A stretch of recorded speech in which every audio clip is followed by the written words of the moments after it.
குபேப் என்று சொல்லக்கூடிய ஒரு நபித்தோழர். இந்த குபேப் அவங்க வந்து, இது நீண்ட செய்தி, அதுல ஒரு தேவையான பகுதியை மட்டும் சொல்றேன்.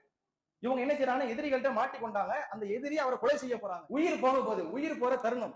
இது மாதிரி அவர் நிலையில அவர் அடைக்கப்பட்டு ஒரு வீட்டில் இருக்கிறார். இப்ப இந்த நேரத்துல அந்த எதிரிகளும் இருக்கிறாங்க, குபேபும் இருக்கிறாங்க. குபேபுடைய கத்தியில வந்து ஒரு சவர கத்தி இருக்கு. தன்னுடைய தேவையற்ற மூடிகளை அகற்றுவதற்காக அவர் வைத்திருக்கிறார்.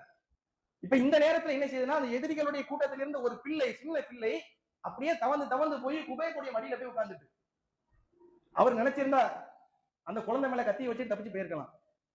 அப்படி போலாம் தானே, குழந்தை மேல கத்தியை வச்சுட்டு நீ விட்டு, இல்லைன்னா உன் பிள்ளைய கொலை செஞ்சிருவேன் அப்படின்னு சொல்லியிருக்கலாம். ஆனா இஸ்லாம் அதை அனுமதிக்கல.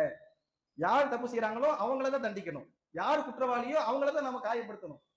அதை விட்டுட்டு ஒரு குழந்தை மேல கை வைப்பேன், பெண்கள் மேல கை வைப்பேன் இப்படிங்கிறது கிடையாது. அவர் அந்த ஆயுதத்தை கையில் எடுக்கல. இந்த நிகழ்வை பார்த்த இவரே சொல்றாரு, நான் இந்த பிள்ளையை கொலை செய்யணும்னு நீங்க நம்பிக்கை நினைக்கிறீங்களா? அப்படி இல்ல, எங்க மார்க் அப்படி சொல்லி கொடுக்கலன்னு சொல்றாரு. இதை பார்த்து அவங்க வந்து, இது மாதிரி ஒரு நபரை நான் பார்த்ததே இல்லைன்னு சொல்றாங்க. அப்படிப்பட்ட ஒரு சஹாபி கொலை செய்யறதுக்காக வேண்டி கொண்டு போறாங்க, அவருக்கு தண்டனை நிறைவேற்ற போறாங்க. அப்ப அவருடைய கடைசி ஆசையை கேட்கும் போது, உங்களுக்கு என்ன கடைசி ஆசை? எனக்கு 2 ரக்காயத்தை மட்டும் தொழுகணும், அனுமதி கொடுங்க. சுபஹானல்லாஹ், மவுத்து, உயிர் போக போகுது. அவர் நினைச்சிருந்தா கடைசி ஆசையா என்னென்னமோ சொல்லியிருக்கலாம். ஆனா அவர் என்ன கேட்கிறாருன்னா, நான் மரணிக்க போறேன், மாற்று கருத்து இல்லை, கொல்லப்பட போகிறேன். இந்த நேரத்தில் எனக்கு வேண்டியது 2 ரக்காயத்தை தொழுவதற்குரிய அனுமதி, அந்த நேர அவகாசம் எனக்கு வேணும், கொடுங்க. கொடுக்கப்படுது, தொழுவுறாங்க.